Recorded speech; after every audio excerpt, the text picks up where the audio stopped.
sua dúvida é por que estamos congregados desta maneira, quando falo de estar congregado fora dos sistemas religiosos e somente ao nome do Senhor Jesus. Bem, o mundo religioso ficou tão estranho, tão confuso, que hoje, mesmo quando eu me identifico como sendo cristão, as pessoas perguntam, mas de que igreja você é? No primeiro século, ninguém perguntaria isso, porque todos sabiam que um cristão era um seguidor de Cristo, e os cristãos sabiam que eram membros de um só corpo, o corpo de Cristo, e que esse único corpo é a igreja. Eles entendiam que há um só nome dado por Deus para a salvação e para identificar os filhos de Deus reunidos, o nome de Jesus, tanto para a salvação como para a reunião, um só nome. Ele é a pedra que foi rejeitada por vós, os edificadores, a qual foi posta por cabeça de esquina, e em nenhum outro há salvação, porque também debaixo do céu nenhum outro nome há, dado entre os homens, pelo qual devamos ser salvos. E sobre esta pedra edificarei a minha igreja, e as portas do inferno não prevalecerão contra ela. E mais uma passagem, porque onde estiverem 2 ou 3 reunidos em meu nome, aí estou eu no meio deles. Eu emendei algumas passagens aí, começando por Atos 4:11, Mateus 16:18 e Mateus 18:20. Curiosamente, hoje, os mesmos cristãos que veriam com horror alguém falar de outro nome para nos salvar, não veem qualquer problema em adotar outro nome na hora de congregar. Mas, como disse alguém, cristianismo é a pura neve que desce do céu, porém cristandade é a lama em que essa neve se transforma quando em contato com a terra. Os homens conseguiram destruir a simplicidade do testemunho cristão, criando diferentes divisões entre o povo de Deus e rotulando cada uma delas com os nomes que mais lhes convinham. Também foi introduzido o conceito sacerdotal e clerical, copiado do judaísmo, que colocava a intermediação humana para se chegar a Deus, ao ponto de hoje muitos não apenas dizerem sou da igreja X ou sou da igreja Y, como também sou da igreja do pastor fulano.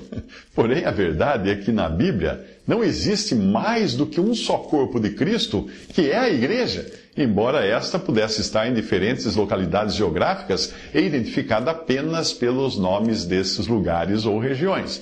Assim havia a igreja em Roma, a igreja em Éfeso, a igreja que estava em Corinto, etc. Era a mesma igreja, apenas em diferentes lugares, como hoje também nós entendemos que existe só um exército brasileiro, apenas um exército brasileiro, embora este possa estar representado em qualquer localidade onde exista um quartel ou tiro de guerra. Nós dizemos que o exército brasileiro está ali, naquela cidade.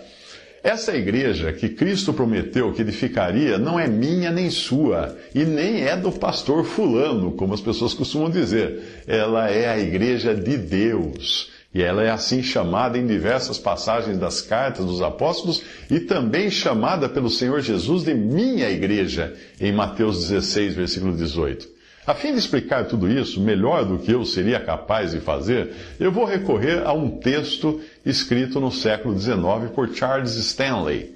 Portanto, se você também tiver curiosidade de saber a razão de eu e muitos outros estarmos congregados fora dos sistemas denominacionais, saiba que isso não tem nada a ver com o termo desigrejados, que foi inventado por alguns que não entendem o que é a igreja e nem entendem que é impossível um crente genuíno em Jesus ser desigrejado.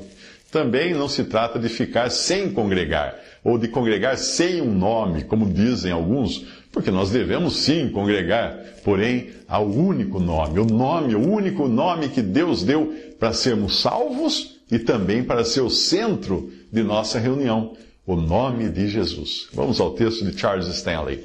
Cristo o centro, ou por que estamos reunidos somente ao nome do Senhor? Esta é uma pergunta feita com frequência àqueles que se reúnem ao nome de Jesus, do Senhor Jesus.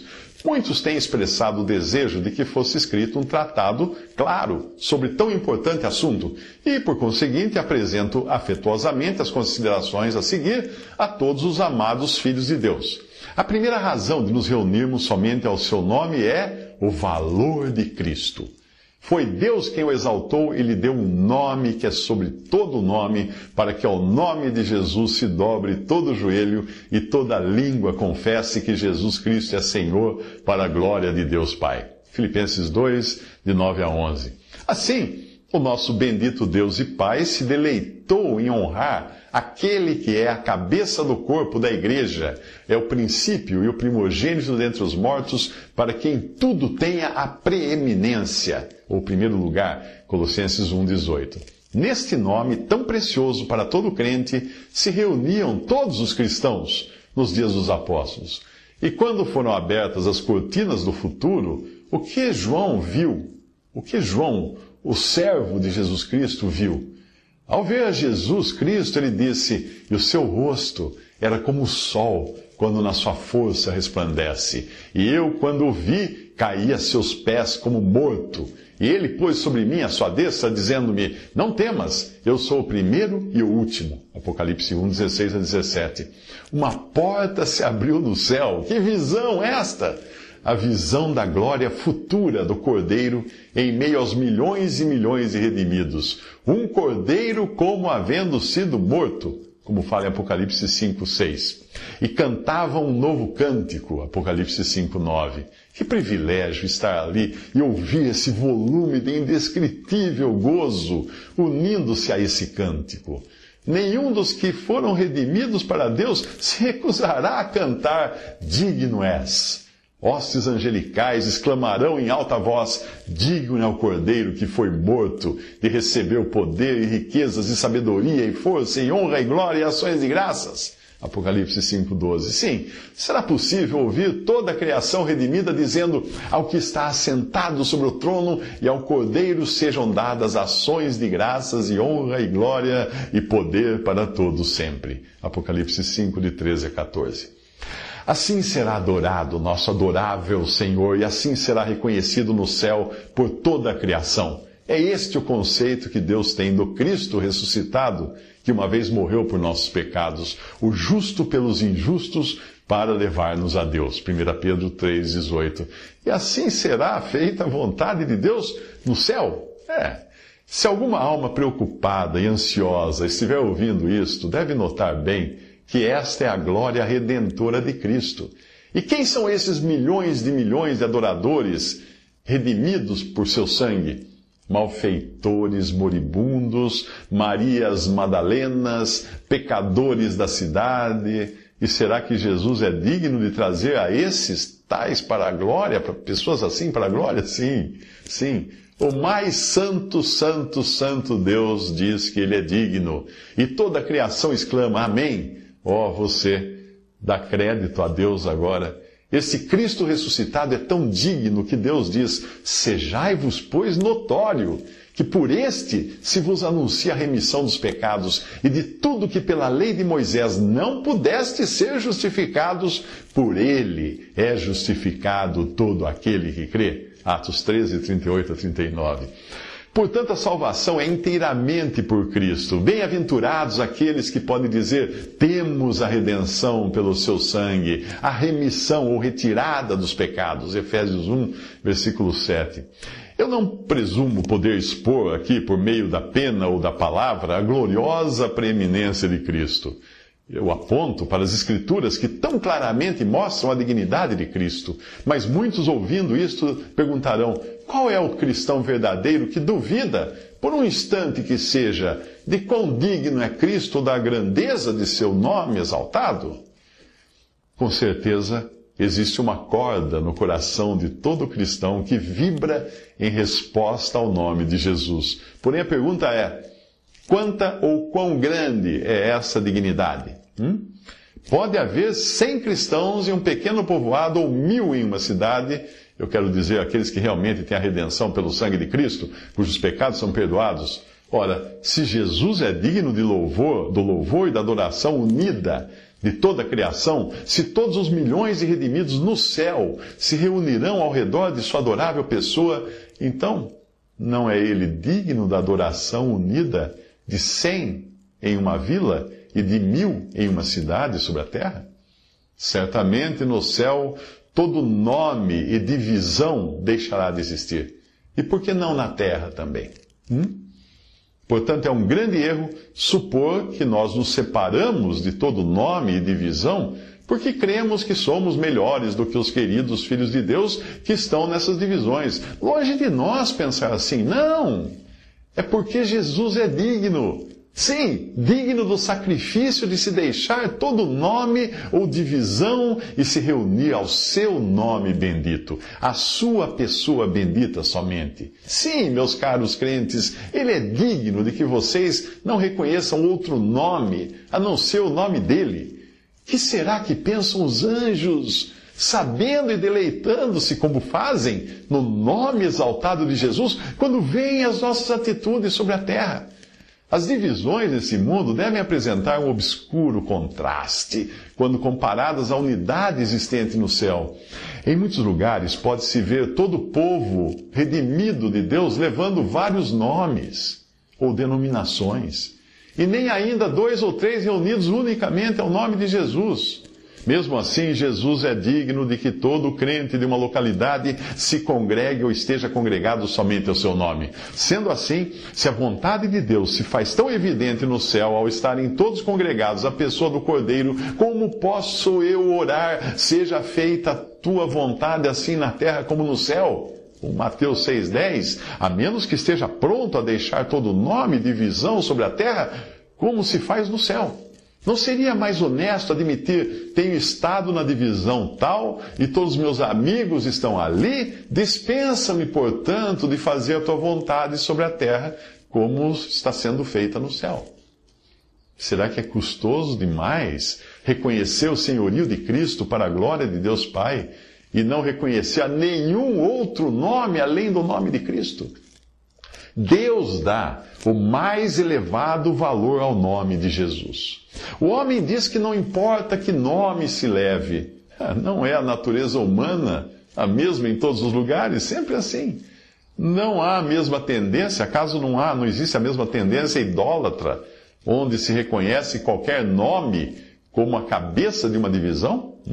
Ao se exaltar esse nome, o nome de Jesus não é reconhecido, até que, por fim, torna-se de pouca importância o ser cristão, porém de uma grande importância pertencer à denominação tal. Certamente isso é madeira, feno e palha. 1 Coríntios 3,12, que não vai perdurar no dia vindouro. Nos dias dos apóstolos, Jesus era o nome exaltado sobre qualquer outro nome. Exaltar qualquer outro nome, ainda que fosse um Paulo ou um Cefas, era denunciado pelo Espírito de Deus como carnalidade e cisma. O simples fato de se tolerar outro nome ou nomes era virtualmente rebaixar o glorioso Cristo ao nível de um mero homem. Isso está em 1 Coríntios 1, versículo 12, 1 Coríntios 3, versículos 4 e 5. Não acontece o mesmo hoje? Jesus é digno da adoração unida dos milhões de redimidos que se reunirão no céu. Portanto, Ele é digno da adoração unida e do louvor de todos os cristãos agora sobre a terra. Não importa o que os outros façam, se reconhecem ou não somente a este nome perante o mundo. Se você, querido crente, deseja fazer a vontade de Deus, o seu caminho é claro. Deixe todo nome e divisão e congregue-se somente ao nome do Senhor Jesus, o Senhor exaltado do céu. A dúvida que pode surgir agora na mente de alguém é quanto ao tipo de presidência na igreja que está realmente de acordo com os pensamentos de Deus. Isto nos conduz à segunda razão dessa nossa mensagem, que é a soberania do Espírito de Deus. Essa é a segunda razão pela qual nos reunimos somente ao nome do Senhor Jesus. Antes de Jesus partir desse mundo, quando se encontrava no meio dos seus discípulos, ele disse: Eu rogarei ao Pai, e Ele vos dará outro Consolador, para que fique convosco para sempre, o Espírito de verdade, que o mundo não pode receber, porque não o vê, nem o conhece, mas vós o conheceis, porque habita convosco e estará em vós. João 14, de 16 a 17. O Senhor Jesus prometeu solenemente que o Consolador, ou o Amparador, nos ensinaria todas as coisas. Jesus disse: Ele testificará de mim, em João 15, versículo 26. Observemos que Jesus não prometeu uma influência, mas a pessoa divina e real do Espírito Santo. Uma pessoa tão real quanto Jesus. E tão real quanto foi o testemunho que Jesus deu do Pai. Assim também o Espírito testifica de Jesus. E além disso, o Espírito Santo nos guiará a toda a verdade. Ele me glorificará, diz o Senhor em João 16,14. Deus cumpriu essa promessa. Tendo sido Jesus glorificado nas alturas, Deus enviou o Espírito Santo em Atos 2, de 4 a 38. Então, a partir daquele momento, será em vão nós procurarmos em todo o Novo Testamento qualquer tipo de presidência na igreja, exceto a direção soberana do Espírito Santo. Nós vemos o Espírito Santo presente com a igreja em Atos de uma forma tão real quanto foi a presença do bendito Jesus com os discípulos nos evangelhos. O Pentecostes foi uma admirável manifestação da presença e do poder do Espírito Santo. E tendo orado, moveu-se o lugar em que estavam reunidos, e todos foram cheios do Espírito Santo e anunciavam com ousadia a palavra de Deus. Atos 4:31. Sim, foi tão real a presença do Espírito Santo que Pedro, no caso de Ananias, disse: por que encheu Satanás teu coração para que mentisses ao Espírito Santo? Atos 5, versículo 3. E quando o Evangelho foi pregado aos gentios, o Espírito Santo desceu sobre eles da mesma forma, em Atos 11, versículo 15. O mesmo sucedeu em Antioquia, em Atos 15, 32. E quão clara e definida foi a direção dada pelo Espírito Santo ao apóstolo Paulo e aos seus companheiros, quando foram impedidos pelo Espírito Santo de anunciar a palavra na Ásia. E intentavam ir para Bitínia, mas o Espírito de Jesus não lhe o permitiu. Atos 16, versículos 6 e 7, veja também Atos 19, versículo 2. Se passarmos agora a 1 Coríntios 12, a presidência do Espírito na igreja se apresenta como a maior evidência. Ora, há diversidade de dons, mas o Espírito é o mesmo. Mas a manifestação do Espírito é dada a cada um para o que for útil. Versículos 4 e 7. Esta passagem é geralmente aplicada ao mundo em forte oposição ao versículo das Escrituras que diz: o Espírito de verdade, que o mundo não pode receber, porque não o vê, nem o conhece. João 14, versículo 17. Mas acerca de qualquer variedade de dons que exista na igreja, um só e o mesmo Espírito opera todas estas coisas, repartindo particularmente a cada um como Ele quer. 1 Coríntios 12, versículo 11. Responda-me agora, qual denominação reconhece desta forma o Espírito de Deus em nossos dias? Não há uma que o faça. Pois a partir do momento em que qualquer assembleia de cristãos reconhecer desta forma o Espírito de Deus, nesse momento deixa de ser uma divisão ou denominação, pois o Espírito Santo não irá honrar nenhum nome que não seja o nome do Senhor Jesus. Então vamos comparar uma assembleia que tenha 1.900 anos, ou 2.000 anos, 2018 anos nos dias atuais, com uma assembleia denominacional de nossos dias, e isto ficará evidente. Todos os cristãos em uma localidade se reuniam juntos ao nome de Jesus. O Espírito lhes dava diversidade de dons, sendo alguns dotados para pregar, outros para ensinar, outros para exortar, e assim sucessivamente com todas as diversas manifestações do Espírito.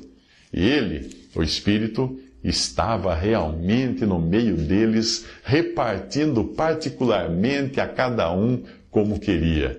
Falavam 2 ou 3. Se algo fosse revelado a outro que estivesse assentado, o primeiro se calava. E esta é a ordem de Deus, conforme nós lemos em 1 Coríntios 14, de 29 a 33. E falem 2 ou 3 profetas e os outros julguem. Mas se a outro que estiver assentado for revelado alguma coisa, cale-se o primeiro, porque todos podereis profetizar, uns depois dos outros, para que todos aprendam e todos sejam consolados. E os espíritos dos profetas estão sujeitos aos profetas, porque Deus não é Deus de confusão, senão de paz, como em todas as igrejas dos santos. Quando a direção soberana do Espírito de Deus era reconhecida no passado, a ordem existente era claramente esta. Agora, entremos em alguma igreja pertencente a alguma denominação de nossos dias. Responda-me, Quando é que se aguarda ou se permite que o Espírito Santo reparta particularmente a cada um como ele quer? Pode não ser intencional, mas a direção do Espírito Santo tem sido posta de lado. Um homem toma o seu lugar, e seja esse homem guiado ou não pelo Espírito, esteja ele em feliz comunhão com o Senhor ou não, ele tem que preencher aquele tempo. O fato de não se reconhecer a presença pessoal e a direção soberana de Deus, o Espírito Santo, é muito triste. Os diferentes dons não são exercitados e a obra do ministério acaba sendo encargo de um só homem. Mas o pior de tudo é que o Espírito de Deus não é reconhecido na Assembleia para que a dirija em adoração e uma ordem humana, ou melhor, toda sorte de desordem humana, toma o lugar do Espírito Santo. Poderá soar bem chamar isso de liberdade de consciência, mas onde está a liberdade do Espírito de Deus para usar aqueles que Ele quer para a edificação da Igreja de Deus? Será este um assunto de pouca importância?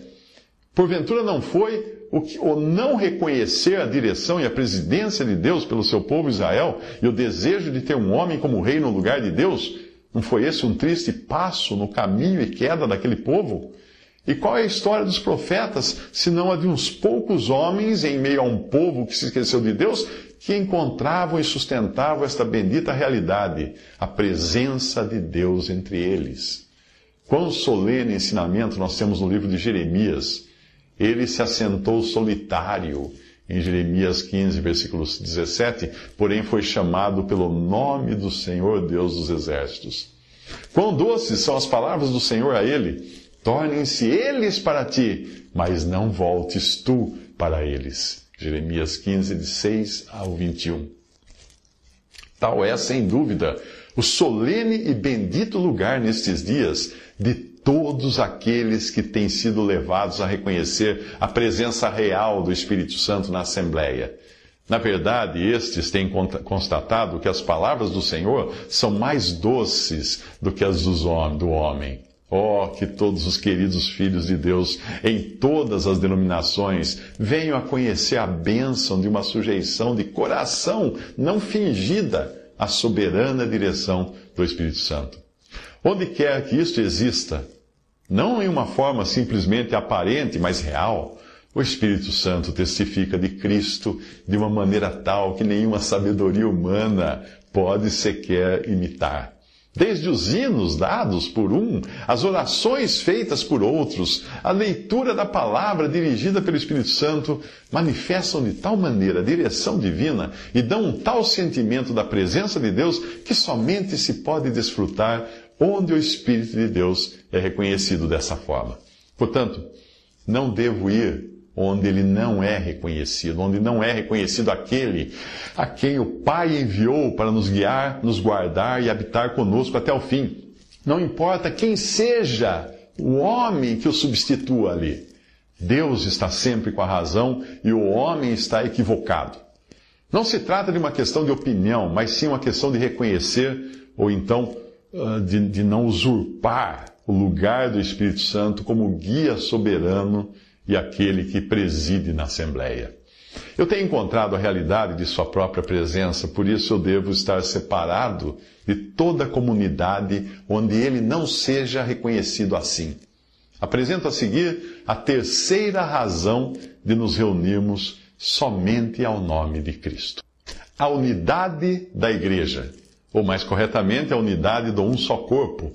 Eu não estou inteirado de que exista alguma passagem nas Escrituras que mencione a expressão uma só igreja, mas há um só corpo, Efésios 4:4. A palavra traduzida por igreja significa simplesmente assembleia. A mesma palavra grega é usada no original em Atos 19, versículos 32, 39 e 41, também para descrever uma multidão de pagãos. Uma observação cabe aqui, do grego eclésia, traduzida para o português na versão Almeida corrigida, como ajuntamento, nas passagens que eu acabei de citar. A Igreja de Deus é a Assembleia de Deus. E aqui mais uma observação que cabe introduzir aqui, que não está no texto original do autor. Não confundir as expressões Igreja de Deus e Assembleia de Deus, que são encontradas na Bíblia, com algumas denominações que adotaram para si mesmas esses nomes. A Igreja ou Assembleia de Deus, que é encontrada na palavra, inclui todos os salvos, e não apenas alguns membros de um sistema criado pelo homem. O autor desse texto, Charles Stanley, viveu de 1821 a 1888, quando ainda não existiam as organizações que arvoram para si próprias os títulos de Igreja de Deus ou Assembleia de Deus. Então, até aí a minha observação no texto. Voltamos ao texto agora.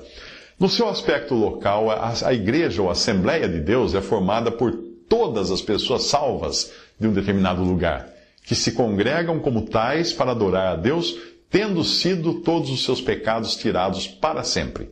Hebreus 10, versículo 17. Nenhuma outra assembleia pode chamar-se uma igreja ou Assembleia de Deus.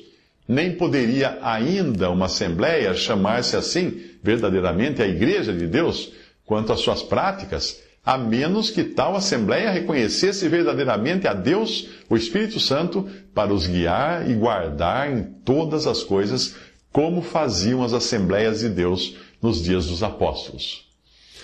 Tomemos a seguinte ilustração.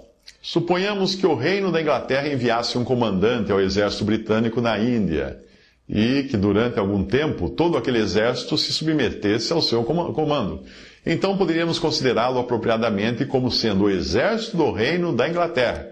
Mas se esse exército pusesse de lado aquele comandante e nomeasse outro, ou se esse exército se dividisse em partes separadas e cada divisão nomeasse o seu próprio comandante, cada soldado continuaria sendo um soldado britânico. Mas poderia o exército dividido chamar-se corretamente o exército do reino? Tendo posto de lado a autoridade do comandante nomeado por sua majestade, não estaria cada divisão se colocando em um estado de insubordinação e não seria uma falta de lealdade unir-se às fileiras de qualquer uma dessas divisões?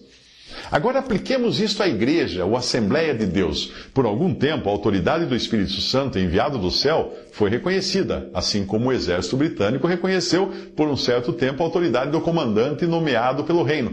Logo, porém, a autoridade soberana do Espírito Santo foi posta de lado. E por esta razão, nenhuma divisão da Igreja professa pode chamar-se a verdadeira Assembleia ou Igreja de Deus, assim como nenhuma divisão do exército britânico que deixasse de reconhecer o comandante nomeado por sua majestade e estabelecesse seu próprio comandante, poderia chamar-se o verdadeiro exército do reino.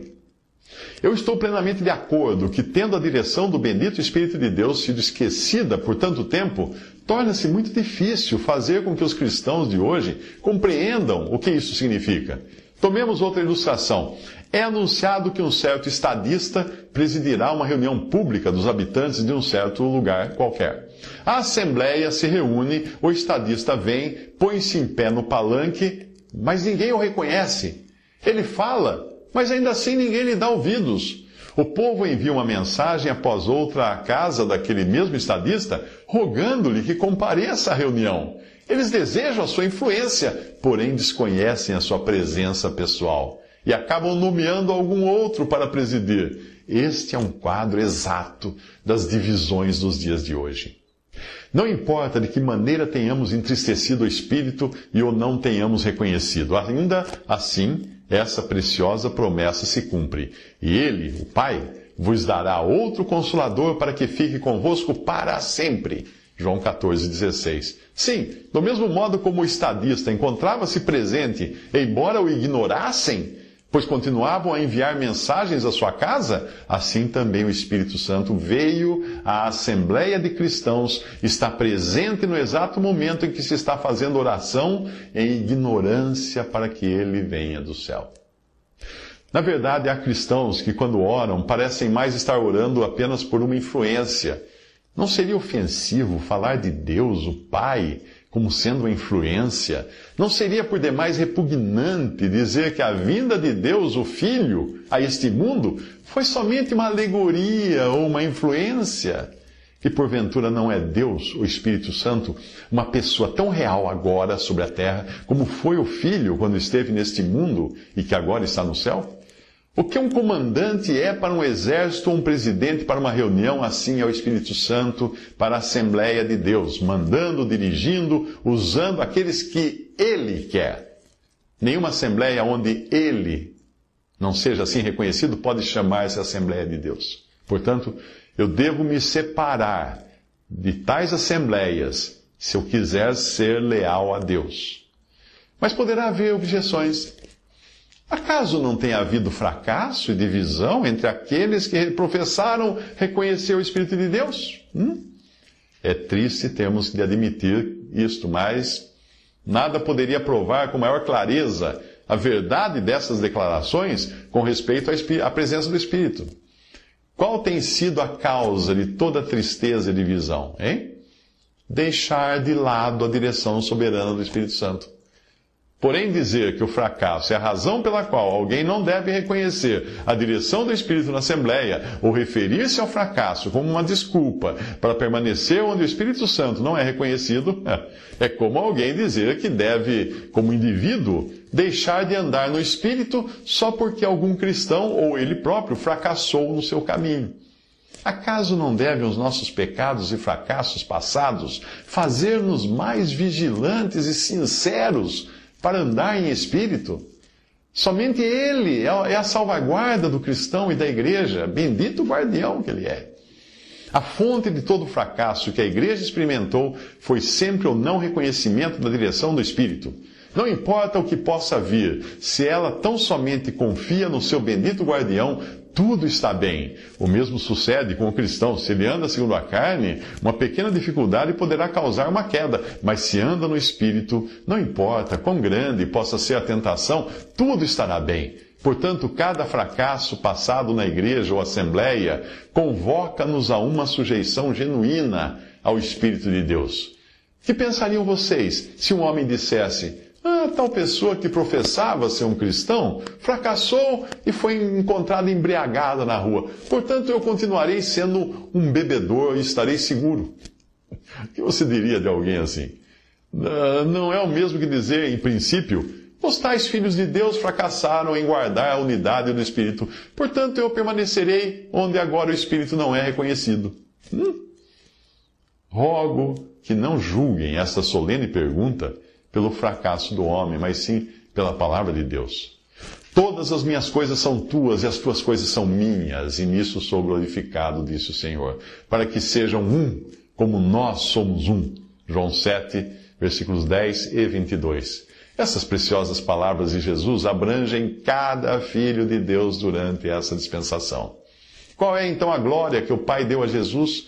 Ressuscitando-o dos mortos e pondo-o à sua direita nos céus, acima de todo principado e poder, potestade e domínio, e de todo nome que se nomeia, não só neste século, mas também no vindouro. E sujeitou todas as coisas a seus pés, e sobre todas as coisas o constituiu como cabeça da igreja, que é o seu corpo, e a plenitude daquele que cumpre tudo em todos. Efésios 1, versículos 20 ao 23. E ele é a cabeça do corpo da igreja, é o princípio e o primogênito dentre os mortos, para que em tudo tenha a preeminência. Colossenses 1, versículo 18. Portanto, a glória que é dada a Jesus lhe é dada como sendo Cristo ressuscitado. E como Cristo ressuscitado, ele é o princípio e a cabeça do corpo. Por isso, cada membro desse corpo deve ressuscitar juntamente com Cristo. E assim é que se alguém está em Cristo, é nova criação ou nova criatura. Jesus disse: eu dei-lhes a glória que a mim me deste, em João 17, 22. Isso vale para todos os que são dele. Portanto, cada cristão é um com Cristo ressuscitado na mais elevada glória, como está escrito: e nos ressuscitou juntamente com Ele, e nos fez assentar nos lugares celestiais em Cristo Jesus. Efésios 2, 6. Que diferença enorme deve haver, então, entre um corpo celestial ressuscitado e uma sociedade terrena. A única sociedade terrena que Deus teve foi a nação dos israelitas.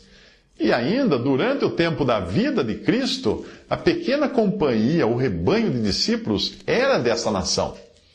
Não foi senão depois da sua ressurreição e ascensão à glória que o Espírito Santo pôde ser dado para formar a igreja, que é o seu corpo. Efésios 1, versículo 22. Este foi o mistério guardado e escondido desde os séculos, que a sociedade terrena ou nação dos israelitas seria colocada de lado durante algum tempo, e que o Espírito Santo tomaria dentre todas as nações, judeus e gentios, formando um corpo celestial, e que este corpo se uniria à cabeça em uma glória ressuscitada e elevada, abençoado com todas as bênçãos espirituais nos lugares celestiais em Cristo. Onde quer que um filho de Deus esteja, no que diz respeito ao seu corpo aqui na terra, em espírito, ele é tão verdadeiramente um com Cristo ressuscitado, quanto um membro do corpo humano é unido à pessoa a qual esse membro pertence. Portanto, ser um em Cristo não é uma união, mas uma unidade perfeita. Assim como nós não podemos falar em união dos membros do corpo humano, porque todos esses membros constituem uma única pessoa, assim também é o Cristo celestial ressuscitado. Porque assim como o corpo é um e tem muitos membros, e todos os membros, sendo muitos, são um só corpo, assim é Cristo também, pois todos nós fomos batizados em um Espírito, formando um corpo, quer judeus, quer gregos, quer servos, quer livres. Ora, vós sois o corpo de Cristo e seus membros em particular. 1 Coríntios 12, de 12 a 27. Certamente o Espírito Santo usa a linguagem mais forte possível e as figuras mais notáveis para expressar essa admirável unidade. Compare a passagem que eu acabei de ler com a seguinte: porque somos membros do seu corpo, Efésios 5:30. Não diz que éramos um com ele durante a sua vida na carne, porque isso teria sido impossível. Se ele não tivesse morrido, teria ficado só, como fala em João capítulo 12, 24. A unidade terrenal de homens pecadores com Cristo, com um Cristo sem pecado, não teria sido possível. Não. Ele tinha de morrer e morreu pelos pecados de muitos. E havendo passado pela morte por nós, como nosso substituto, havendo por meio do derramamento de seu precioso sangue pago o nosso resgate, ele foi levantado dentre os mortos, e isso como nosso fiador justificado, Isaías 50, versículo 8. E tudo isso por nós. Ressuscitou para a nossa justificação, Romanos 4, 25 diz. E somos assim considerados mortos com Ele, justificados com Ele e um com Ele, nesse seu estado ressuscitado, justificado e sem pecado.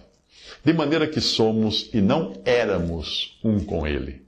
Assim como um homem é uma única pessoa, mesmo que tenha muitos membros, assim também é Cristo ressuscitado, embora tendo muitos membros sobre a terra, todos estão unidos a Cristo e são um com Cristo e em Cristo, a cabeça no céu. Somos membros do seu corpo, diz Efésios 5:30. Há um só corpo, diz Efésios 4:4. Que admirável nova criação essa, uma nova existência, transportados para o reino do Filho do seu amor. Já somos, e não seremos quando morremos, já somos transportados para o reino do Filho do seu amor. Ele nos tirou da potestade das trevas e nos transportou para o reino do Filho do seu amor, em Colossenses 1,13. O esquecimento dessa realidade atual, da unidade de toda a Igreja de Deus no Cristo ressuscitado, na glória celestial, é uma triste causa da existência dos sistemas mundanos e das divisões terrenas que os homens chamam de igrejas. Frequentemente eu pergunto, quando estivermos no céu, serão toleradas as seitas e divisões? Certamente não. É a resposta que eu escuto. Cristo, então, será tudo. Mas acaso já não estamos agora ressuscitados e assentados com Ele nos céus, como fala Efésios 2,6? E não é Cristo tudo agora, como fala Colossenses 3,11? Na nova criação, não há grego, nem judeu, circuncisão, nem incircuncisão, bárbaro, cita, servo ou livre? Oh, não! Mas Cristo é tudo em todos. As coisas velhas já passaram, eis que tudo se fez novo e tudo isto provém de Deus. 2 Coríntios 5, 17 a 18. Isso é válido para todo homem em Cristo. Ele é nova criatura ou nova criação. Portanto, o corpo ressurreto de Cristo é um só corpo, composto de todos os verdadeiros crentes de cada nação. Trata-se de uma nova criação de entre os mortos, ressuscitados juntamente e unidos por Deus o Pai, como fala em Efésios capítulo 2. Nunca poderá se separar, como diz em Romanos 8, versículo 39. Não há nenhuma divisão nesse corpo celestial e nem tampouco pode haver, porque as coisas velhas já passaram. Bendito Jesus! A tua oração é respondida, que todos sejam um. Ele orou ao Pai em João capítulo 17. Sim, todos que creem são um com Cristo nos lugares celestiais. Qual é então a vontade de Deus para os crentes sobre a terra? Ainda que sejamos um com Cristo nos céus, nós estamos, todavia, por um curto espaço de tempo, ausentes do céu. Não quero expressar opiniões, porém, qual é a mente do Senhor? Pergunta solene esta. Queira Ele dar-nos graça para fazermos a sua preciosa vontade. Que Deus condena a divisão, nenhum dos que se submete à autoridade de sua palavra inspirada irá querer negar. Diante do primeiro sinal ou embrião das divisões, o apóstolo Paulo disse: rogo, porém, irmãos, pelo nome do nosso Senhor Jesus Cristo, que digais todos uma mesma coisa e que não haja entre vós dissensões. Cada um de vós diz: eu sou de Paulo, eu de Apolos, eu de Cefas, eu de Cristo. Está Cristo dividido? 1 Coríntios 1, de 10 a 13. Certamente eu não posso estar enganado quanto à vontade do Senhor nestes dias, quando cada um diz: eu sou de Roma, eu de Grécia, eu da Anglicana, eu de Wesley, etc. Deus roga a todos os crentes, pela glória e preeminência do nome do Senhor Jesus, que não haja divisões. Deus não tolera nenhum nome ou divisão. Permitir qualquer denominação que não seja o nome de Cristo é rebaixar o seu bendito nome, colocando-o no mesmo nível de outros nomes. Eu sou de Paulo e eu de Cristo. Se a vontade de Deus é que não haja divisões, como é que eu posso pertencer a qualquer uma delas? Ou como eu posso apoiar qualquer divisão sem estar desobedecendo à vontade revelada de Deus? Responda a esta pergunta na presença de Deus, tendo diante de você a sua palavra inspirada. Para que não haja nenhum engano, o Espírito de Deus fala de novo sobre o mesmo tema. Porque ainda sois carnais, pois havendo entre vós inveja, contendas e dissensões, não sois porventura carnais e não andais segundo os homens? Porque dizendo um, eu sou de Paulo, e outro, eu de Apolos, porventura não sois carnais? 1 Coríntios 3, de 3 a 4. Se o Espírito Santo se lastimou ao dizer, eu sou de Paulo e eu de Apolos, será que hoje agrada ao Espírito que digamos, eu sou de Wesley, eu sou dos independentes? É isto espiritualidade ou carnalidade? Deus aprova ou desaprova isto? Deus não poderia falar mais claramente, não somente quanto àquilo que Ele condena, senão também quanto àquilo que é a sua vontade, concernente ao que é reto, para que não haja divisão no corpo, mas antes tenham os membros igual cuidado uns dos outros, diz 1 Coríntios 12, 25. Os homens dizem que deve existir divisões e gostariam que eu me juntasse a uma delas ou ajudasse a aumentá-las. Deus diz que não deve haver nenhuma, porque o corpo é um. Devo obedecer a Deus ou aos homens?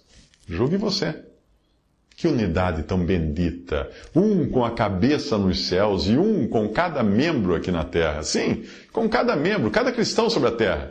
Quão preciosa é a vontade de Deus! De maneira que se um membro padece, todos os membros padecem com ele. Se um membro é honrado, todos os membros se regozijam com ele. Ora, vós sois o corpo de Cristo e seus membros em particular. 1 Coríntios 12, 26 a 27. Certamente até agora não temos reconhecido essa admirável unidade. Mas não rebaixemos o ideal. Não chamemos de bom aquilo que é mal. Com toda certeza, a divisão é um mal e algo amargo aos olhos de Deus. Ele até mesmo a relaciona com pecados tais como adultério, homicídio e embriaguez, em Gálatas 5, 17 a 21. A palavra heresia significa divisões. Se é assim, então voltemos ao Senhor com profunda humilhação. Confessemos-lhe o nosso pecado e a vergonha que é a igreja dividida. Nós somos chamados à unidade celestial com Cristo ressuscitado. É a vontade de Deus que andeis como é digno da vocação com que fostes chamados, com toda a humildade e mansidão, com longanimidade, suportando-vos uns aos outros em amor, procurando guardar a unidade do Espírito pelo vínculo da paz. Há um só corpo e um só Espírito. Efésios 4, de 1 a 4. Você deseja, querido crente, fazer a vontade de Deus? Então aqui está o bendito caminho, a unidade do Espírito. Cristo deve ser sempre a cabeça. O bendito Espírito reúne a pessoa de Cristo. E onde estão 2 ou 3 reunidos ao seu nome, ao nome de Cristo, ali está Ele no meio deles, como promete em Mateus 18, 20. O homem faz uma reunião em qualquer nome que lhe agrade. Somente o Espírito congrega os crentes a Cristo. As duas coisas são tão diferentes como a unidade que existe no céu e a dispersão que existe na terra. Todos os crentes são um no Cristo ressuscitado, e a vontade de Cristo é que essa unidade seja manifestada ao mundo inteiro. Quão profunda e comovedora é a forma como isto pode ser visto nas comunicações mútuas entre o Filho e o Pai. Quando ele diz, para que todos sejam um, como tu, ó Pai, o és em mim e eu em ti, que também eles sejam um em nós, para que o mundo creia. E outra vez, eu neles e tu em mim, para que eles sejam perfeitos em unidade e para que o mundo conheça que tu me enviaste a mim e que os tens amado a eles como tens amado a mim. João 17, 21 e 23. Assim, em lugar de divisões terrenas e discórdias, o bendito Senhor deseja que nós manifestemos ao mundo a nossa unidade com Ele. Apesar de termos fracassado, nem por isso eu estou dispensado da fidelidade devida ao Cristo ressuscitado. Eu não posso, portanto, estar identificado com qualquer coisa que desonre a Ele ou que seja contrária à sua vontade. Tem sido demonstrado que as seitas e divisões são inteiramente contrárias à vontade do Senhor. Portanto, eu devo separar-me de todas elas, se eu desejo andar em conformidade com a palavra de Deus. Não posso reconhecer nenhuma igreja, mas somente um só corpo. Nenhum princípio de direção na igreja, mas somente a direção do Espírito Santo. Nenhum outro nome, mas somente o nome do Senhor Jesus Cristo, a única cabeça do corpo ressuscitado, que é a igreja de Deus. O caminho poderá ser difícil, porém, quando é que foi fácil a senda da fé? Estamos vivendo em tempos perigosos. Aquilo que é mal é chamado de bom, e o que é bom é chamado de mal. A indiferença se dá o nome de neutralidade. Pelo que diz, desperta tu que dormes, e levanta-te dentre os mortos, e Cristo te esclarecerá. Pelo que não sejais insensatos, mas entendei qual seja a vontade do Senhor, diz Efésios 5, 14 e 17. Acrescentarei algumas palavras em conclusão. Deus pode nos reunir somente ao nome do Senhor Jesus. Não nos reunimos por nossa própria vontade. Devemos buscar unicamente a glória de Cristo e também ganhar almas para Ele. Não nos envergonhemos do seu precioso nome e do bendito lugar no qual Ele nos colocou como suas testemunhas. Sim, levantemo-nos como um só homem para fazer conhecido tudo o que é devido a Cristo. Porém, isto só pode ser feito com uma fé firme. Poderá haver o nome e a forma, porém não o poder. Se somos reunidos ao nome do Senhor Jesus, será que esperamos sempre que o Espírito testifique dele? Quando os homens vão escutar um pregador eloquente, esperam ouvir o pregador. E nós esperamos o ensino do Espírito de Deus pela palavra? Porventura não agrada a Deus usar os dons que Ele deu à igreja? É claro que sim.